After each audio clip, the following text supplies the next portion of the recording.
مساء الخير على كل عشاق السينما وكل متابعينا الكرام. اهلا بيكم في حلقة جديدة من كواليس عاشق السينما.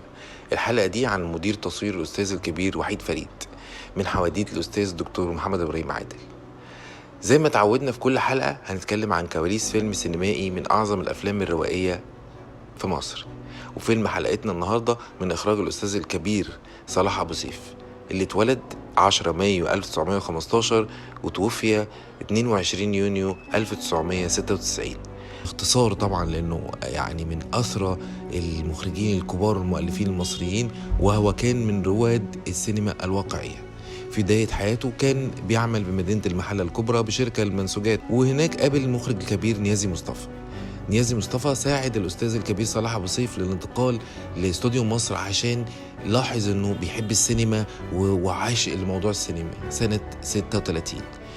ثم درس الأستاذ صلاح أبو سيف السينما في فرنسا وإيطاليا، وحينها عاد للعمل في استوديو مصر لمدة كبيرة حتى أصبح مديرا لقسم المونتاج.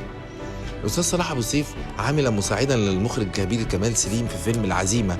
طبعا كلنا عارفين فيلم العزيمة، بطولة الفنانة الكبيرة فاطمة رشدي وحسين صدقي.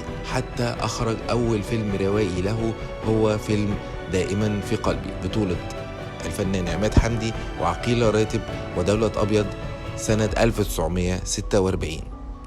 ولأننا كنا رواد السينما في الوطن العربي حقيقي وفي أفريقيا، أستاذ صلاح أبو سيف أخرج للسينما العراقية فيلم القادسية سنة 1982. أما بقى عن مدير تصوير الفيلم النهاردة، هو الأستاذ الكبير الراحل وحيد فريد. التحق باستوديو مصر سنة 39، عامل مساعدا مع الأستاذ محمد عبد العظيم والأستاذ مصطفى حسن لمدة 8 سنين، وبدأ دراسة أساليب الإضاءة ودراسة التصوير السينمائي الملون. ولد الأستاذ وحيد فريد سنة 1919 في 2 أغسطس، وتوفي 22 إبريل 98. قام الأستاذ وحيد فريد بتصوير 203 عمل سينمائي، وأنتج 5 أفلام سينمائية، منها فيلم دليلة سنة 56 وموعد غرام بطولة الفنان الكبير عبد الحليم حافظ وفتن حمامة. أما عن أهم أعمال الأستاذ الكبير وحيد فريد رحمة الله عليه، سنة 51 صور فيلم ورد الغرام للفنان الكبير محمد فوزي والفنانة الكبيرة ليلى مراد، وليلة الحنة وفيلم قطر الندى سنة 51 بطولة الراحل الجميل أنور وجدي الفنان الكبير، وفيلم دهب سنة 53. بعد كده فيلم رايا وسكينة إخراج الأستاذ الكبير صلاح أبو سيف، وفي سنة 56 عملوا فيلم شباب امرأة. وبعد كده عملوا فيلم نص ساعة جواز، وفيلم نادية والعمياء وبئر الحرمان سنة 1960. ومن أعظم أفلام الأستاذ الكبير وحيد فريد مدير التصوير العظيم وحيد فريد، ومن وجهة نظري أنا الشخصية، فيلم وإسلاماه. فيلم وإسلاماه كان إخراج مخرج أجنبي اسمه أندرو مارتون، وكان مهندس المناظر الأستاذ الكبير العظيم شادي عبد السلام، كانت سنة 61. فالفيلم ده يعتبر من علامات السينما المصرية. أما بقى عن فيلمنا النهاردة نعرف شوية معلومات الأول حول صناع الفيلم. مهندس المناظر كان المهندس ولي الدين سامح، تنفيذ المناظر المهندس عبد الحميد السخاوي. كان الفيلم تأليف لطفي عثمان، سيناريو نجيب محفوظ وصلاح أبو سيف. يعني فيلم يعني السيناريو نجيب محفوظ صلاح أبو سيف ما فيش أعظم من كده. حوار السيد بدير، وكلمات الأغاني بيرام التونسي ومصطفى عبد الرحمن. فيلم النهاردة هو فيلم رايا وسكينة، مدة العرض 95 دقيقة، تاريخ العرض 23 فبراير سنة 1952، وتقييم الفيلم 8.1. قصة الفيلم أنه تسود الإسكندرية ظاهرة اختفاء السيدات، وزي ما احنا عارفين تسلل الرعب إلى قلوب الناس، وقصة رايا وسكينة المشهورة، حتى يتقدم الضابط أحمد بخطة للإيقاع بالعصابة. الحاجة المشوقة في كواليس الفيلم رايا وسكينة بالذات أنه كان مستحيل يتعمل اللي فكروا فيه. ليه؟ لأن الأستاذ صلاح أبو سيف طلب من مدير تصوير الأستاذ وحيد فريد إنه أنا عايز الكاميرا تميل اليمين وتميل للشمال، زي حركة الداتش اللي موجودة دلوقتي في يعني إمكانيات الموجودة عندنا. فكان زمان في وقتها مستحيل.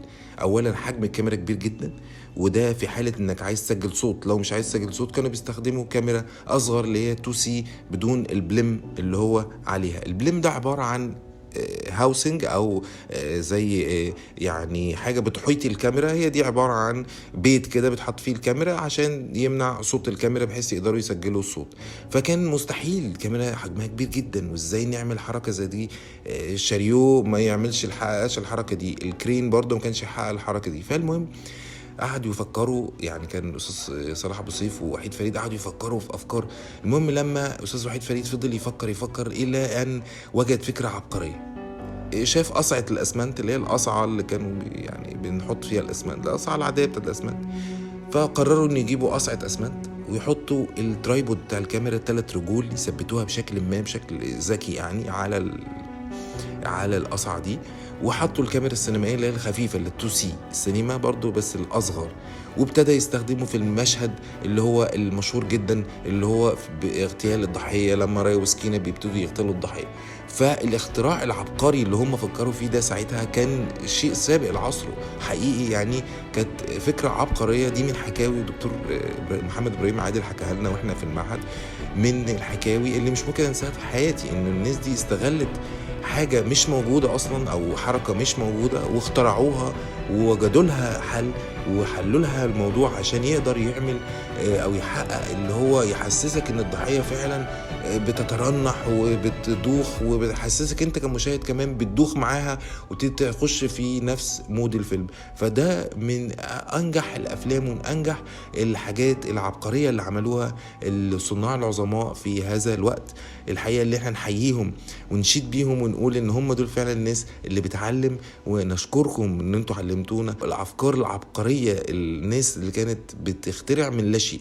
والدليل على عبقرية الصناع العظماء في الوقت ده الحقيقة انهم كانوا ما عندهمش امكانيات نهائية، امكانيات بسيطة جدا جدا، وبرغم ده استغلوها الاستغلال الامثل عشان يعني يثري الدراما بتاعته ويعمل جو مختلف. لو اتكلمنا بقى عن جو الإضاءة في الفيلم، فالفيلم كان بيسود جو الإضاءة الخافت اللوكي زي ما احنا بنقوله بالبروفيشنال، اللوكي أو الضوء الخافت القليل. في بيت راي وسكينة ليه أضواء كئيبة، وكان بالحظ طبعا عشان الدراما بتساعده البخور والحاجات اللي كانوا بيعملوها في البيت كانت بتدي نوع من الغموض أكتر وبتدي نوع من قلة الرؤية، وده كان بيساعد الدراما عامة للأستاذ صلاح أبو سيف، لأن أنت داخل بيت ناس مجرمين وبيدفنوا الضحية وكده، فكان بيساعدهم. على العكس تمام بقى في مشاهد الضابط أحمد اللي هو الفنان أنور وجدي كانت الإضاءة منتشرة، حتى في البوليس الإضاءة منتشرة بيدل إن هو ده الخير على ضد الشر. كان في الاسم دايما في الضابط أحمد، حتى لما قابل الفنانة سميرة أحمد اللي ابتدت بتساعده على دليل القضية، فكان دايما الإضاءة منتشرة على عكس بيت رايا وسكينة. فده من الأدوات اللي بيستخدموها الصناع العظماء عشان ينقلك دراما أو يحسسك بالدراما اللي بتحصل في الفيلم السينمائي اللي قدامك. وفي النهاية بنقدر نقول إن الفنان الكبير وحيد فريد والصناع العظماء صلاح أبو سيف وكل صناع الفيلم قدروا يوصلوا للمشاهد الإحساس واللي بيجرى جوه البيت والجرائم، ويدخلوا المشاهد بشكل أساسي في الأحداث. وفي نهاية الحلقة أنا بحب أشكركم على متابعتكم وتشجيعكم. إن شاء الله استنوني في الحلقة الجاية وباقي الحكاية.